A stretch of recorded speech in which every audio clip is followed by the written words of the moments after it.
Hello everyone, welcome to all. स्वागत है आप सबका हमारे इस नए वीडियो लेक्चर में, जिसमें हम लोग आज डिस्कस करने वाले हैं एक बहुत ही इंपॉर्टेंट टॉपिक कंप्यूटर ऑर्गेनाइजेशन का, और वो है कैश मेमोरी। तो ये जो कैश मेमोरी है, ये बहुत ही इंपॉर्टेंट है।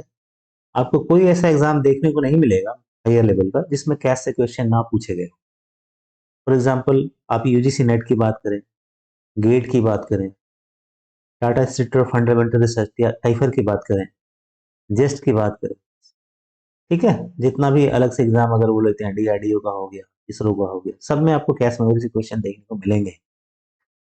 तो आज हम लोग कैश मेमोरी के बारे में देखेंगे। ये वीडियो लेक्चर थोड़ा लंबा होने वाला है, तो हम लोग इसे पार्ट पार्ट में तोड़ के देखेंगे। और अगर आपको ऐसे क्वेश्चंस जो हमारे एग्जाम में आए हुए हैं, इन्हें सॉल्व करने हैं, तो फिर क्या है कि आपको वीडियो को स्किप नहीं करना है। अदरवाइज कोई इंपॉर्टेंट कंसेप्ट जो है वो मिस हो जाएगा, फिर आप इसे सॉल्व नहीं कर पाएंगे। ठीक है, तो ये बेसिक लेवल क्वेश्चन है, ये हमारे एग्जाम में आए हुए हैं। तो हम लोग जितने भी क्वेश्चंस आए हुए हैं उनको भी सॉल्व करेंगे वन बाय वन। लेकिन वीडियो को स्टार्ट करने से पहले एक अनाउंसमेंट आप सबके लिए। हमारे जो नए बैचेस हैं यूजीसी नेट के लिए, गेट के लिए, ये कुछ बैचेस तो स्टार्ट हो चुके हैं, कुछ स्टार्ट होने वाले हैं। आप इन नंबर्स पे कांटेक्ट करके फर्दर डिटेल पता कर सकते हैं हमारे व्हाट्सएप नंबर में। ठीक है, बैचेस जो है ऑफलाइन मोड में है, ऑनलाइन मोड में है। ठीक है, और जो दिसंबर की तैयारी कर रहे हैं, मतलब जो दिसंबर में अपियर होने वाले हैं यूजीसी नेट के लिए और गेट के लिए 2025 में, उनके लिए टेस्ट सीरीज लॉन्च होने वाले हैं, तो आप उन्हें जरूर अटेम्प्ट करें हमारे ऐप के थ्रू। ठीक है, तो चलिए हम लोग स्टार्ट करते हैं कैश मेमोरी। तो हम लोगों को एक चीज पता होता है, अब जब पढ़ते हैं कैश मेमोरी, तो पहले आपको ये आइडिया होना चाहिए कि सिस्टम में मेमोरी कितने तरह के हैं। तो आप देखिए, रजिस्टर से kind of memory, CPU register, ये कहाँ मिलता है आपको? सीपीयू में। कैश का जो पोजीशन है, कैश का जो पोजीशन है इसके बाद। ठीक है, इसके बाद आएगा रैम, जिसे आप मेन मेमोरी बोलते हैं।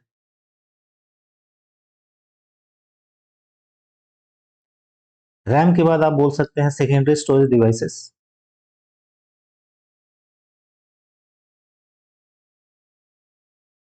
ठीक है, सेकेंडरी स्टोरेज डिवाइसेस जो आप जनरली हार्ड ड्राइव के नाम से, हार्ड डिस्क, हार्ड ड्राइव। ठीक है, फिर आपका बाकी जितने भी हैं, जैसे ऑप्टिकल हो गया, मैग्नेटिक हो गया, इन सबको एक नाम देते हैं, लिखते हैं mass storage devices. Mass storage devices. तो जितने भी मेमोरी के हमने नाम लिया यहाँ पे, ये एक ऑर्डर में अरेंज किया हुआ। वो ऑर्डर क्या है देखिए, जब ऊपर से आप नीचे आएंगे ना, तो कॉस्ट जो है वो घटेगा। मतलब कॉस्ट डिक्रीजेस।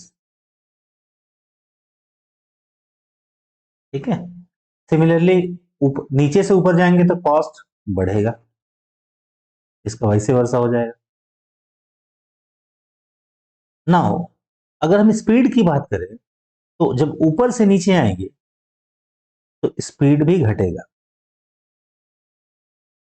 Speed decreases. यानी कि रजिस्टर जो है ये फास्टेस्ट है। ठीक है, और आपका मास स्टोरेज डिवाइसेस जो है ये सबसे स्लो है। ठीक उल्टा अगर हम बोले, नीचे से ऊपर की तरफ जाएंगे तो स्पीड इंक्रीजेज, मतलब स्पीड जो है वो बढ़ेगा। ठीक है, ये समझ में आ रहा है। और इसी चीज को हम लोग बोलते हैं मेमोरी हायरार्की।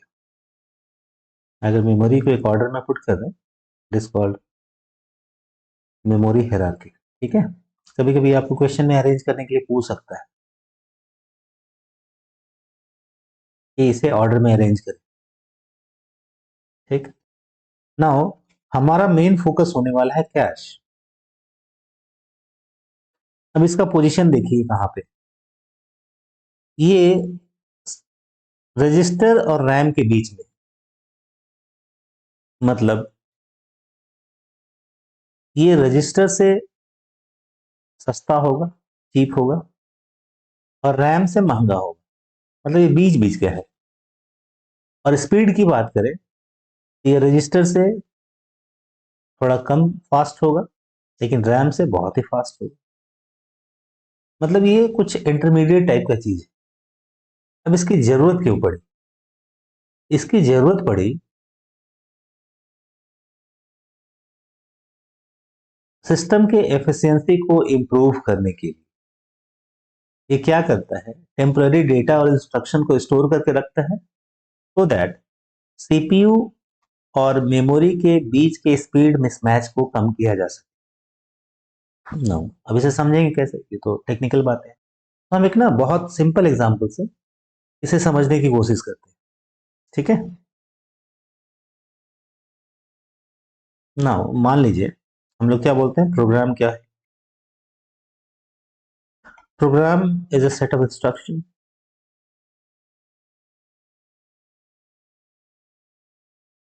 और इन इंस्ट्रक्शंस को सीपीयू एक सीरियल ऑर्डर में वन बाय वन एग्जीक्यूट करता है। ठीक है।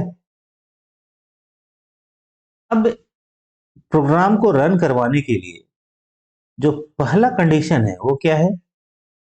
It must be stored in main memory. उसको मेन मेमोरी में होना जरूरी है। अब देखिए ये जो कंसेप्ट है ना, ये ऑपरेटिंग सिस्टम से मैच करेंगे, वहां भी आप पढ़ते हैं। तो ये हमारा मेन मेमोरी है। मान लीजिए मेन, ये आपका रैम है, मेन मेमोरी। ये हमारा सीपीयू है। एक छोटा सा प्रोग्राम लिखते हैं, मान लीजिए x equal to y plus z. ठीक है, समझने के लिए, ऐसा मत बोलिए प्रोग्राम तो है नहीं, लेकिन है।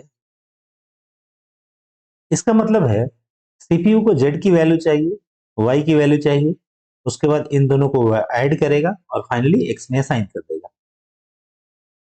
क्योंकि बिना रैम में लोड किए हुए इसे आप रन नहीं करवा सकते, तो हम ये मानते हैं कि इसे हमने रैम में स्टोर करके रखा हुआ है। ये एक्स है, ये वाई है, और ये जेड है।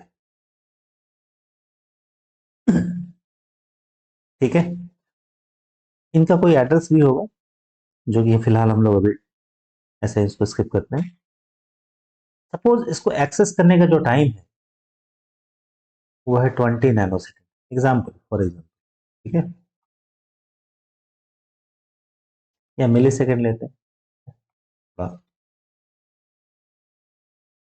इसको जो एक्सेस करने का टाइम है वो है 20 मिली सेकेंड।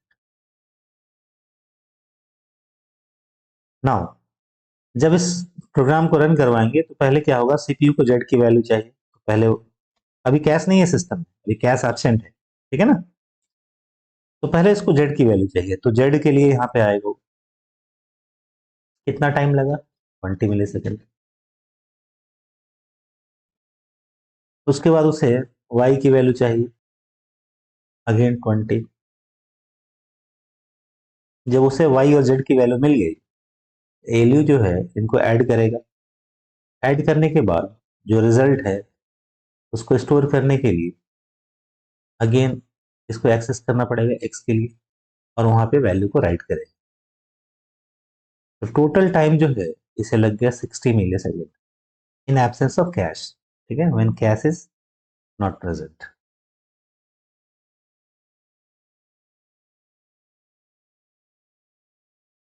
ठीक है, in this case cache is not in picture, अभी कैश है नहीं। ठीक है। अब देखिए, हमने अब की बार कैश मेमोरी को यहाँ लाया है। एक चीज ध्यान देना है, कैश मेमोरी का जो साइज है वो हमेशा मेन मेमोरी से छोटा हो। वजह क्या है? वजह है कॉस्ट। क्योंकि कैश जो है ये मेन मेमोरी से महंगा होता है, आप देखिए यहाँ पे। ठीक है, इसलिए कैश का जो साइज होगा वो मेन मेमोरी के मुकाबले छोटा होगा। ऐसे भी रियल लाइफ में देख सकते हैं, जो ज्वेलरी होते हैं गोल्ड के, वो बहुत बड़ा बड़ा नहीं होता, बहुत हेवी नहीं होता। जबकि आयरन, उसके बड़े बड़े कंस्ट्रक्शन देखने को मिलते हैं, हम लोग गोल्ड से नहीं करते। एक तो चीज आप बोल सकते हैं गोल्ड से कंस्ट्रक्शन नहीं किया जा सकता, और दूसरा रीजन क्या है, वो काफी महंगा है। सिमिलरली कैश क्योंकि बहुत कॉस्टली है रैम के मुकाबले, ये साइज इसका छोटा ही होगा, अदरवाइज वो बहुत सिस्टम महंगा हो जाएगा। ठीक है? अब कैश जब भी होगा और सीपीयू को कोई चीज चाहिए तो पहले ना, जो आपका वो सिस्टम है मेमोरी वाला, वो पहले वैल्यू को कैश में ढूंढेगा। कैश में अगर नहीं मिले, यानी मिस हो जाए, तब वो जाएगा मेन मेमोरी में। ठीक है? कैश को जो एक्सेस करने का टाइम है, सपोज यहाँ है 1 मिली सेकेंड फॉर एग्जाम्पल, हमने एग्जाम्पल के लिए लिया है, आप इसे रियल से कंपेयर मत करिए। 1 मिली, हमें यहाँ क्या देखना है, कैश का पर्पस क्या है, इसको एक्सेस करने का टाइम है 1 मिली सेकेंड। नाउ पहली बार प्रोग्राम रन कराया गया, जेड जेड चाहिए, कैश में आया, 1 मिली सेकेंड का टाइम लग गया। क्या कैश में वो वैल्यू मिलेगी? नहीं मिलेगी, क्योंकि यहाँ है ही नहीं। तो जब वो वैल्यू यहाँ नहीं मिलेगी तो उसे हम बोलते हैं मिस, मतलब यहाँ मिस हो गया। ठीक है? आगे चल के देखेंगे इस मिस को हम लोग कंपलसरी मिस के नाम से जानते हैं, क्योंकि प्रोग्राम जस्ट स्टार्ट हुआ है, उस समय तो यहाँ कुछ मिलने नहीं जा रहा। अब यहीं पे मेन कैश का प्रिंसिपल आता है। उसे जेड की वैल्यू चाहिए, कैश में मिला नहीं, तब वो मेन मेमोरी के पास जाएगा। ठीक है?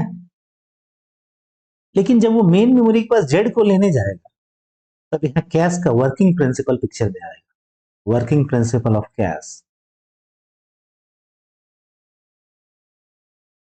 और ये कई बार ना क्वेश्चन में आपसे पूछ सकता है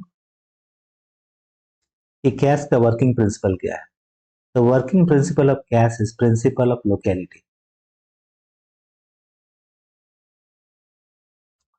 principal of locality, and this principle is manifested in two ways. ये दो तरह से आपको देखने को मिल सकते हैं। पहला है स्पेशियल और दूसरा है टेम्पोरल। ठीक है? ये सारे क्वेश्चन नेट में आए हुए हैं। मतलब what is the working principle of cash, तो आप क्या लिखेंगे? Principal of locality.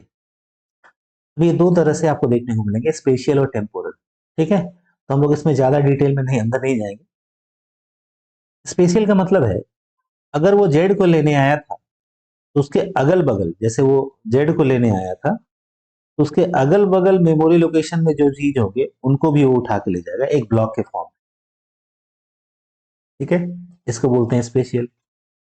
टेम्पोरल में क्या होता है, जो इंस्ट्रक्शन एग्जीक्यूट हुआ है उसके एग्जीक्यूशन के चांस नेक्स्ट टाइम ज्यादा है। फॉर एग्जाम्पल, आप देखे होंगे कोई भी रियल वर्ल्ड का प्रोग्राम बिना लूप के नहीं होता। सी में ही फोर लूप लिखते हैं। उसमें क्या होता है, इंस्ट्रक्शन वही रहता है, डेटा थोड़ा बदलता है। ठीक है? तो बेसिकली आप कर क्या रहे हैं, इन इंस्ट्रक्शंस को बार बार रन करवा रहे हैं। तो हमारा फोकस जो है ना स्पेशल पे ज्यादा होगा, क्योंकि इससे क्वेश्चन ज्यादा आएंगे। स्पेशल क्या बोलता है, जब जेड को लेने आए तो उसके अगल बगल वाले ब्लॉक्स, अगल बगल वाले जो आपको डेटा मिल रहे हैं उनको भी उठा के ले जाएंगे। कितना ले जाएंगे वो डिपेंड करता है ब्लॉक साइज पे, वो बाद में देखेंगे। ठीक है? तो यहाँ हमने क्या किया, हम लोग जेड को लेने आए थे और साथ में, तो जेड को लेने आए तो टाइम कितना लग गया, क्योंकि हमने मेम मेमोरी को एक्सेस किया है तो टाइम लग गया 20 अलग से। फिर जब जेड को लेने आए तो साथ में वाई को और एक्स को भी ले जाकर यहाँ पे रख दिया। अगेन यहाँ एक्सेस किया, टाइम कितना लगा, 1 मिली सेकेंड। ठीक है? नाउ अब प्रोग्राम फिर से स्टार्ट होगा, इसके लिए, वाई के लिए। तो यहाँ पे अब एक्स भी है, वाई भी है और जेड भी है। जेड तो आपको मिल चुका, अब वाई चाहिए। वाई के कैश में मिल जाएगा इस बार, yes there will be hit. ठीक है? यहाँ हिट हो जाएगा। कितना टाइम लगा, एक। फाइनली जो एलयू है वाई और जेड को ऐड करेगा और एक्स में असाइन करेगा। क्या एक्स यहाँ मिलेगा कैश में? यस मिल जाएगा। अगेन कितना लगा, 1। आपका प्रोग्राम पूरा हो गया। टोटल टाइम कितना लगा, 20, 21, 22, 23, 24, 24 मिली सेकेंड। यहाँ पे कितना लगा था, 16 मिली सेकेंड। अब देख रहे हैं ना, जब कैश है सिस्टम में, इन प्रेजेंस ऑफ कैश, कितना लगा आपको? 24 millisecond. In absence of cache जो टाइम लगा वह 60 मिली सेकेंड। तो आप समझ सकते हैं कि कैश का इंपॉर्टेंस कितना ज्यादा है। जब ये छोटे से एग्जाम्पल के लिए, ट्रिवियल एग्जाम्पल के लिए, जब इतना डिफरेंस दिख रहा है तो कोई बड़ा प्रोग्राम जब एग्जीक्यूट हो तो सोचिए कैश का कितना एडवांटेज।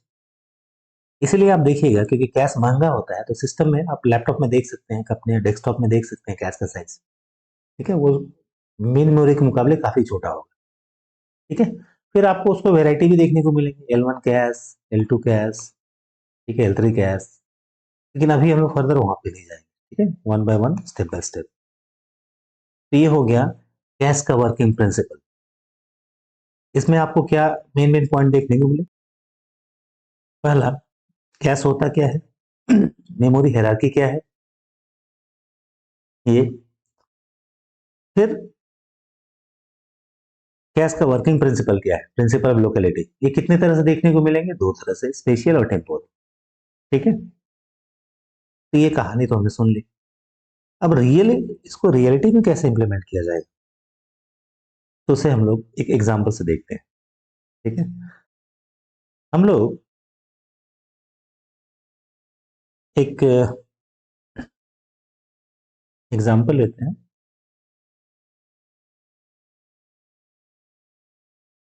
ये है आपका रैम, मेन मेमोरी। ठीक है ना।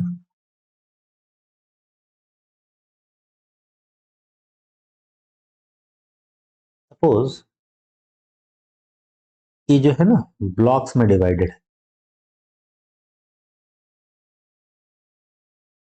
ये जो है ब्लॉक्स में डिवाइडेड है। अब सपोज इसमें जो ब्लॉक्स की संख्या है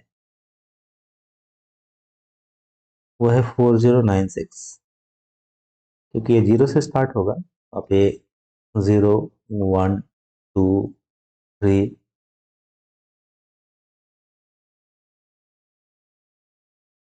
128 129।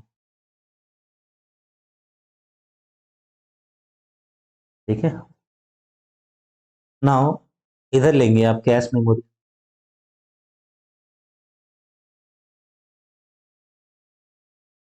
कैश का जो साइज है वो मेन मेमोरी के मुकाबले हमेशा ही छोटा होगा। सपोज इसमें है 128 blocks.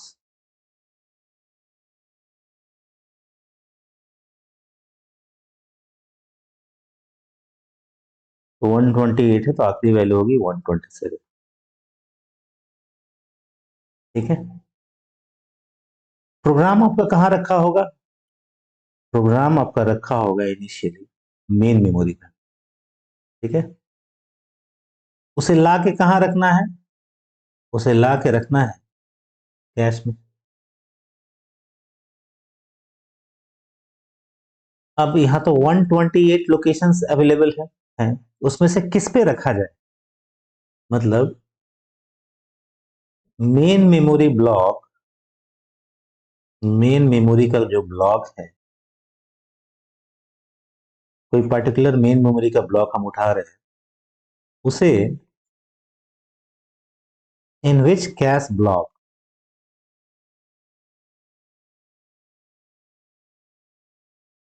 It should be placed.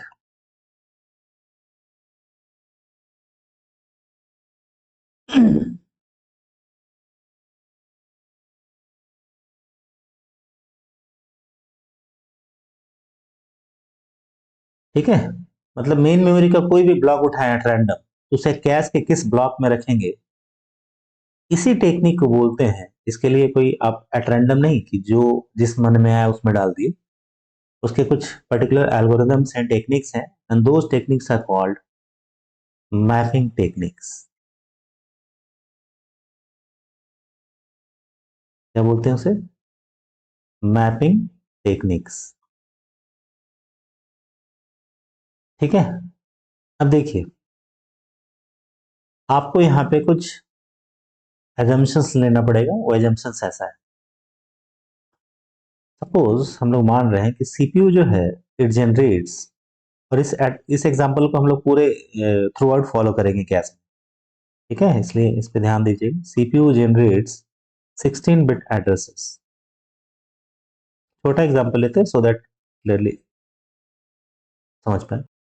मतलब सीपीयू जो एड्रेस जनरेट कर रहा है उसका लेंथ कितना है, 16 बिट्स का, ठीक है। दूसरा पॉइंट लिखा हुआ है main memory consist of, main memory consist of 4096 blocks of 16, ऐसा तो लिखा रहेगा वर्ड्स, वर्ड्स क्योंकि जनरल टर्म होता है, ठीक है, लेकिन हम लोग यहाँ मान के चल रहे हैं बाइट, 16 बाइट्स ईच, मतलब एक मेन मेमोरी का ब्लॉक जो है ना वो 16 बाइट का है। अगला जो है कैश कंसिस्ट ऑफ 128 ब्लॉक्स, ठीक है। इतनी चीजें आपको दी हुई, ये तीन जो है हमारा मेन एजम्पशंस है ना, आप ये लेके चलें। अब देखिए एक चीज यहाँ पे, मेन मेमोरी में कितने ब्लॉक्स हैं, 4096 ब्लॉक्स का मतलब है पूरे मेमोरी को हम लोग छोटे छोटे ब्लॉक्स में डिवाइड कर दिए। एक ब्लॉक का साइज कितना दिया हुआ है, 16 वर्ड, मतलब 16 बाइट। तो आपसे अगर कोई पूछे कि देखो यहाँ पे जो एक ब्लॉक है उसका साइज है 16 बाइट, है ना, और टोटल ब्लॉक्स हैं 4096, गिनती 95 तक है क्योंकि 0 से स्टार्ट है तो 96 हो, तो आप बता सकते हैं कि मेन मेमोरी का साइज क्या होगा, साइज मेन मेमोरी क्या होगा, ट्राई करिए। आप कैसे करेंगे,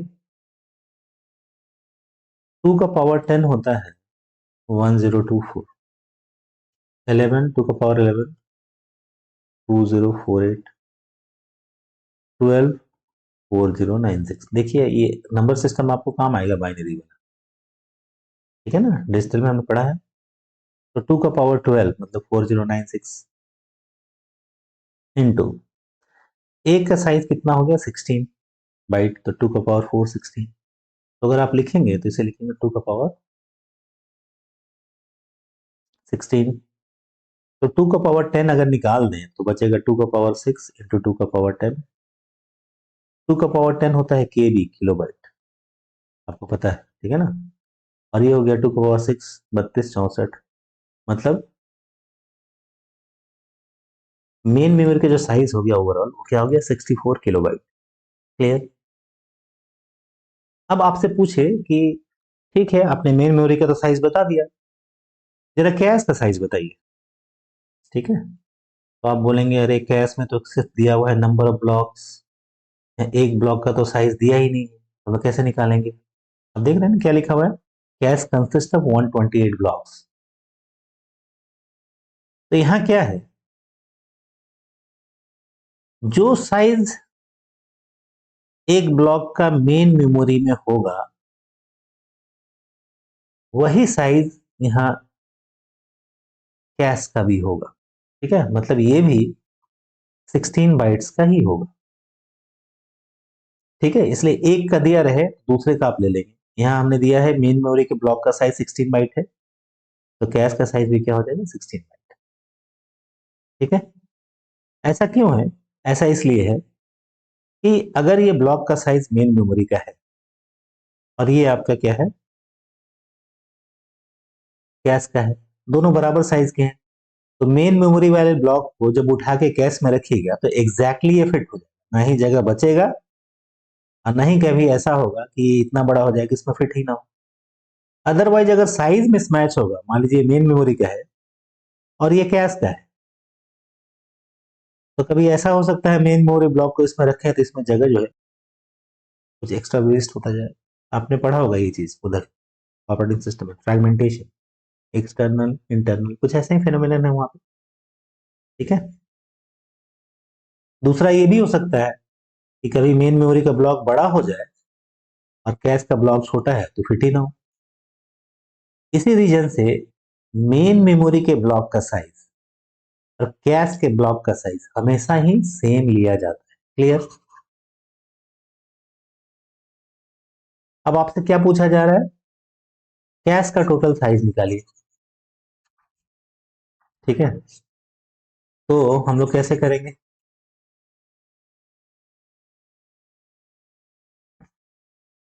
हम देखिए, कैश में टोटल दिए 128 ब्लॉक्स, मतलब 2 का पावर 7 होता है 128। 127 तक है, ये गिनती है क्योंकि जीरो से स्टार्ट है, ये 128 ब्लॉक्स हो गए। एक ब्लॉक का साइज कितना है? 60, मतलब 2 का पावर 4। इन्हें ऐड करेंगे, सॉल्व करेंगे, मतलब 2 का पावर 11, मतलब 2 इंटू 2 का पावर 10। 2 का पावर 10 होता है केबी, मतलब 2 किलोबाइट। तो ये हो गया कैश का साइज। और 64 किलोबाइट क्या हो गया था? Main memory size. क्लियर है? ये कैलकुलेशन आपको आने चाहिए। ठीक है, ऐसा कभी नहीं होगा कि कैश का साइज जो है मेन मेमोरी के साइज से बड़ा हो जाए। ठीक, अब आपका काम क्या है? ये 64 किलोबाइट, इसमें जो डेटा है उसको आपको टी 2 किलोबाइट में फिट करना है, मतलब पूरा नहीं, लेकिन उनको फिट करना है जो आपके नियर फ्यूचर में काम आने वाले हैं। ठीक है, तो आप मेन मेमोरी के ब्लॉक को कैश के किस ब्लॉक में रखें, इसी को बोलेंगे आप मैपिंग टेक्निक्स।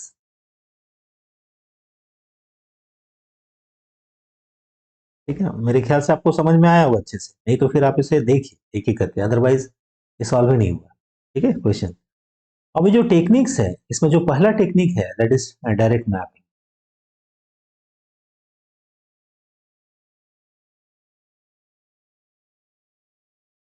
दूसरा जो टेक्निक है it is called set associative.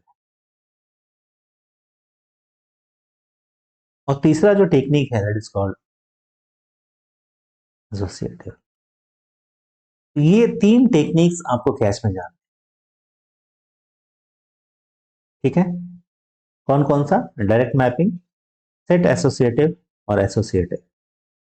तो कई बार पूछ लिया है which one the following is not a technique, या a technique of cache mapping.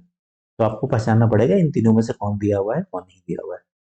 ठीक है, तो मेरे ख्याल से आज हमने कैश के बारे में बेसिक चीजें डिस्कस कर ली। हम लोग इस एग्जाम्पल को कंटिन्यू करेंगे फर्दर। ठीक है, अदरवाइज क्या होगा कि एग्जाम्पल अगर बदलेंगे तो समझने में दिक्कत होगी। और नेक्स्ट वीडियो लेक्चर में हम लोग देखेंगे डायरेक्ट मैपिंग टेक्निक और रिलेटेड क्वेश्चन। ठीक है, डायरेक्ट मैपिंग, सेट एसोसिएटिव और एस एसोसिएटिव, ये तीनों हम लोग नेक्स्ट वीडियो लेक्चर में देखेंगे। ठीक है,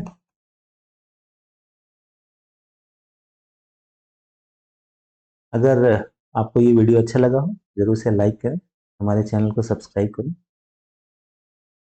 thanks for watching this video. Thank you.